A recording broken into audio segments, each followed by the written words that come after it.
Olá, meus queridos irmãos e amigos, um bom dia na paz de Cristo Jesus.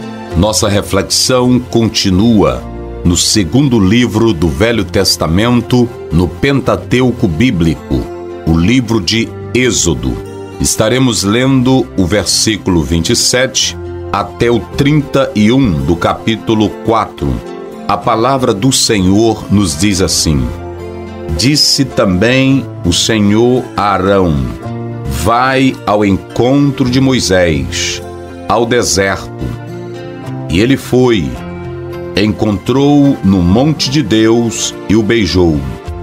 E anunciou Moisés a Arão todas as palavras do Senhor, que o enviara, e todos os sinais que lhe mandara. Então foram Moisés e Arão, e ajuntaram todos os anciãos dos filhos de Israel. E Arão falou todas as palavras que o Senhor falara a Moisés, e fez os sinais perante os olhos do povo. E o povo creu, e ouviram que o Senhor visitava aos filhos de Israel, e que via a sua aflição, e inclinaram-se e adoraram. Queridos irmãos e amigos, nós estaremos falando sobre o encontro de Moisés com Arão. Pela ordem divina, Arão vai ao encontro de Moisés no deserto. Preste bem atenção que a ordem enfática parte de Deus. Disse também o Senhor a Arão: Ninguém pode partir, ninguém pode fazer a obra, a não ser pela ordem divina. É claro, o encontro de Moisés com Arão não seria um simples encontro com um irmão. Não seria um encontro familiar, seria para uma missão especial.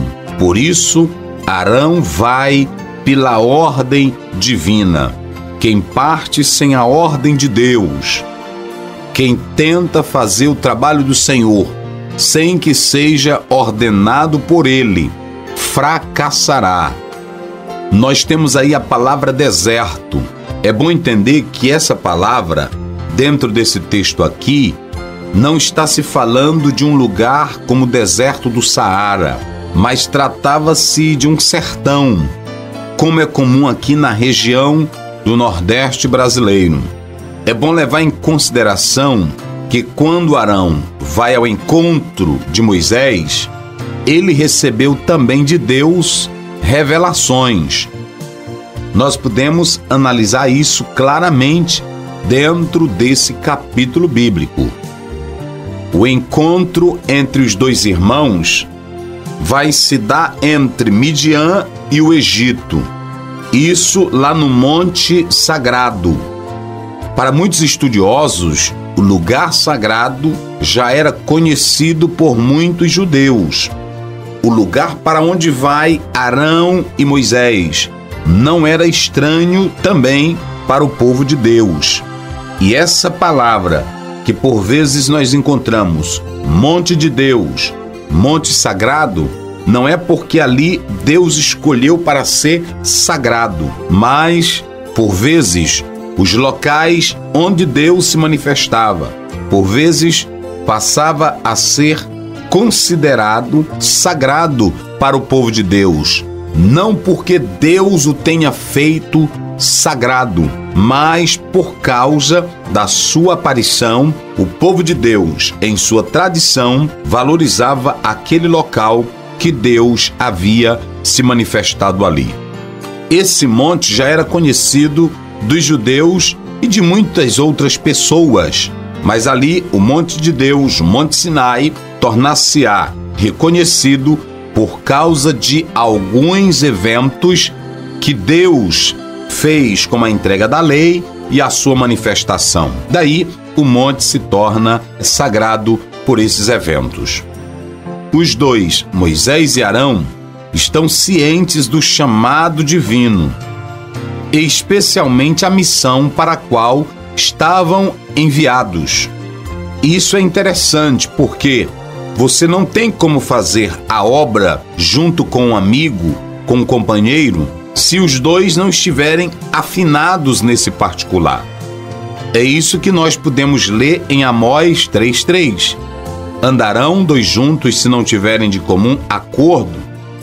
Fazer a obra com alguém que é dissonante ao seu pensamento jamais irá redundar em sucesso. É necessário que todos comunguem da mesma visão, do mesmo projeto. Nós podemos analisar que foi devido à desafinação entre Paulo e Barnabé, por causa de Marco, que os dois se separaram. Alguém diz, isso foi bom para o reino, tudo bem, a obra de Deus não parou, mas eu acredito que Paulo e Barnabé juntos poderiam fazer muito mais para a obra de Deus. Todavia, esse desentendimento surgiu por causa de Marcos. A igreja havia enviado Paulo e Barnabé, conforme está em Atos 13. Não se pode fazer a obra de Deus se os dois não estiverem afinados. Ou seja, o pastor auxiliar deve estar subordinado ao seu presidente. E o plano do presidente deve estar ou ser seguido plenamente pelos seus auxiliares, quer seja diáconos, presbíteros e assim por diante. Se não for assim, será uma casa dividida e essa casa não tem como prosperar. Perceba que Deus falou com Arão, Deus também revelou a Arão e Deus falou tudo para Moisés e Moisés fala tudo para Arão. Os dois deveriam ajustar-se plenamente para levar avante o grande projeto de Deus. Se assim não for, jamais irá funcionar a contento a obra do Senhor Jesus. É interessante, queridos, que quando nós lemos a palavra do Senhor no capítulo 10 do livro de Êxodo, quando o próprio Cornélio manda buscar a Pedro, ele não manda qualquer pessoa. Isso você pode ler na leitura.